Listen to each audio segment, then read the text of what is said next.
202 में से अब 201 ही रह गए हैं।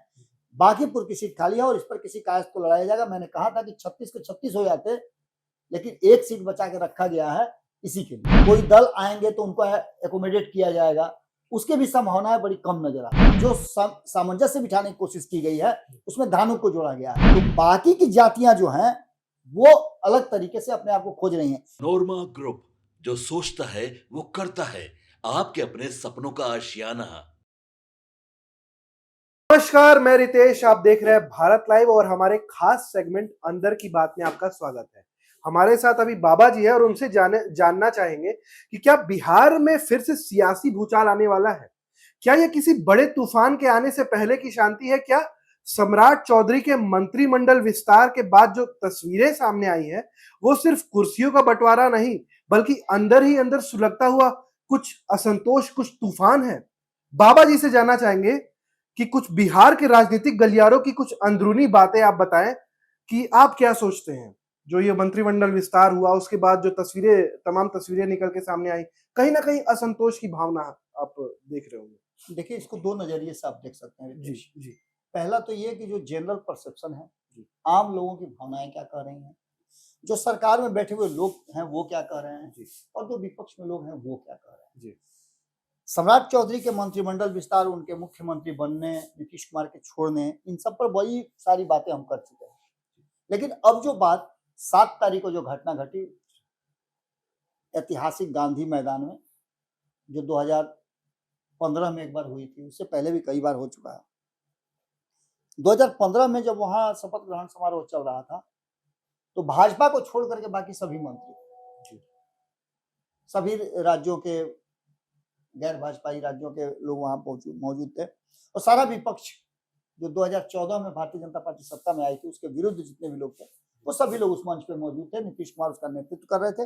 लालू प्रसाद एक बार फिर से वापसी किए थे बहुत जबरदस्त प्रचंड बहुमत से, वो उसमें अपना रोल दिखा रहे थे। ठीक 15 के बाद 25 में जीतने के बाद 10 साल के बाद, मैं बार बार कहता हूँ 10 साल के बाद बदलता है। 10 साल के बाद बिहार की दशा बदली। नीतीश कुमार जीत करके तो आए, लेकिन वो सौभाग्य उनको प्राप्त नहीं हुआ कि फिर से आगे गांधी मैदान मिले। ये सौभाग्य प्राप्त हुआ सम्राट चौधरी की टीम को। सम्राट चौधरी को भी वो प्राप्त नहीं हुआ।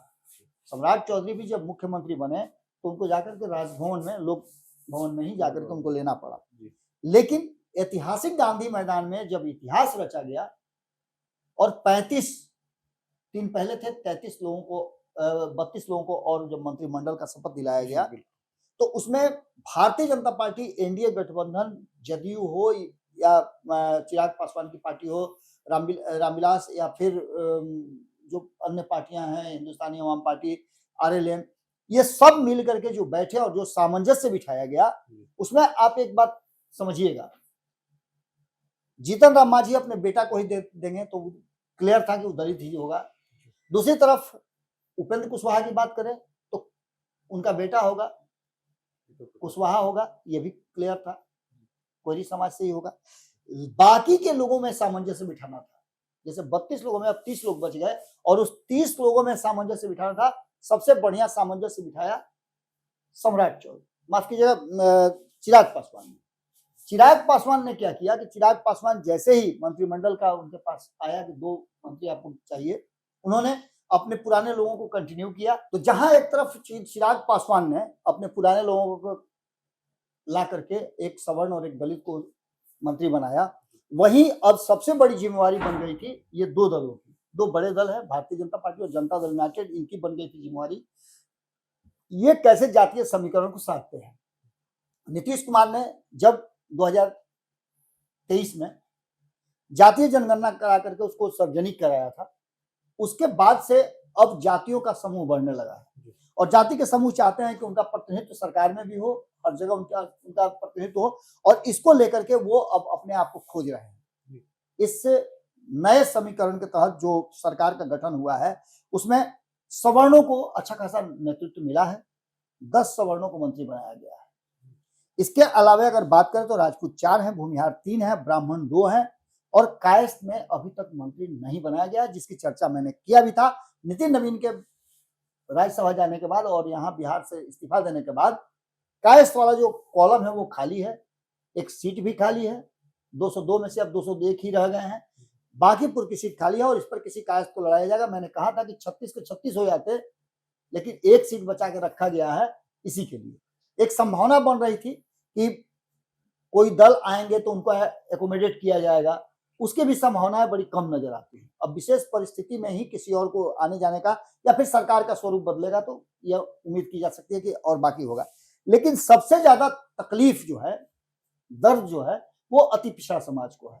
अति पिछड़ा समाज से मात्र 10 लोगों को प्रतिनिधित्व दिया गया है, जबकि इनकी जनसंख्या जो है वो 36% बताई गई है। 10 लोगों को शामिल किया गया है, जिसमें से पिछड़े वर्ग की बात करें तो माफ कीजिएगा, पिछड़े वर्ग से ही 10 लोगों को शामिल किया गया है। अति पिछड़ा समाज की बात हम करेंगे, लेकिन पिछड़े वर्ग से 10 लोगों को शामिल किया गया है, जिसमें कोयरी 3, कुर्मी 2, यादव 2, वैश्य 2 शामिल किए गए हैं, दिलीप जायसवाल और अरुण शंकर को।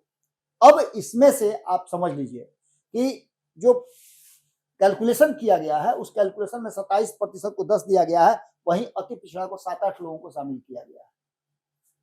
तो निश्चित रूप से जो 36% है उसको प्रतिनिधित्व ज्यादा चाहिए, नाराजगी वहां भी है। लेकिन इन सबके बावजूद जो सामंजस्य बिठाने की कोशिश की गई है, उसमें धानु को जोड़ा गया है, जिसको कहा जाता है कि वो कुर्मी का एक अंग है, कोयरी कुर्मी का एक अंग है। इसके बाद मल्लाह की बात करें तो ये और गंगोत एक ही में आते हैं। तो बाकी की जातियां जो हैं वो अलग तरीके से अपने आप को खोज रही हैं। हालांकि इसमें एक कानू को, एक चंद्रवंशी को, एक तेली को भी शामिल किया गया है, लेकिन जो 200 से ऊपर जातियां हैं उनमें से कई जातियां अपने आप को खोज रही हैं कि हमारा प्रतिनिधित्व कहाँ है। इसमें आईपी गुप्ता भी एक है, जो ताती तत्वा समाज को कह रहे हैं कि आप उनको कोई अधिकार नहीं दे रहे हैं। इसमें 7 लोगों को दलित समाज से मंत्रिमंडल में शामिल किया गया है। लेकिन सबसे बड़ी बात है, एक मुस्लिम भी है, सबसे बड़ी बात यह है कि ये जो मंत्रिमंडल का गठन हुआ है उसके बाद से 2-3 बातें बहुत महत्वपूर्ण हो गई। पहली ये कि राजपूत समाज, भले ही उसका प्रतिनिधित्व जो है 4 दिया गया हो, लेकिन राजपूत समाज की नाराजगी है। नाराजगी इस बात को लेकर के है कि उसमें कुछ नेताओं का कहना यह है कि हमने ज्यादा मेहनत किया, हमने सरकार बनवाया, हमने वोट ट्रांसफर करवाया और हमें प्रतिनिधित्व नहीं मिला, कहीं ना कहीं इग्नोर किया गया है। इसके अलावा खास करके जनता दल यूनाइटेड पर यह दबाव बनाया जा रहा है कि आखिर कोयरी को क्यों दिया गया, कुर्मी को ही क्यों नहीं दिया गया। श्रवण कुमार नाराज चल रहे थे नीतीश कुमार के इस्तीफे के बाद, मंत्रिमंडल के गठन के बाद उनको भी बहुत कुछ चाहिए था, हालांकि उनको संतुष्ट कर लिया गया है। लेकिन जो परिस्थिति बनी है उस परिस्थिति में एक बात आपको साफ साफ नजर आ रही होगी कि कहीं ना कहीं अभी जो वर्तमान स्थिति है उस स्थिति में नई सरकार के लिए सबसे बड़ा मुश्किल क्या है, सम्राट चौधरी की जो मुश्किल है वो है जातीय समूह को साध के रखना। हालांकि नजदीक में कोई चुनाव नहीं है इसलिए बहुत ज्यादा उनको टेंशन नहीं है, लेकिन 2029 के चुनाव तक अपने आप को तैयार करना होगा। और अगर नहीं सब कुछ सेटल किया गया तो परिस्थितियां बिल्कुल विपरीत भी हो सकती हैं। नीतीश कुमार थे तो सामंजस्य बिठा करके मिला जुला करके चलते थे, और जिस समाज को प्रतिनिधित्व नहीं मिलता था उसको ऐसा लगता था कि नीतीश कुमार है तो हम ही हैं। कभी कभी होता है कि जब किसी पर आपको भरोसा होता है तो उसके भरोसे आप सब कुछ छोड़ देते हैं।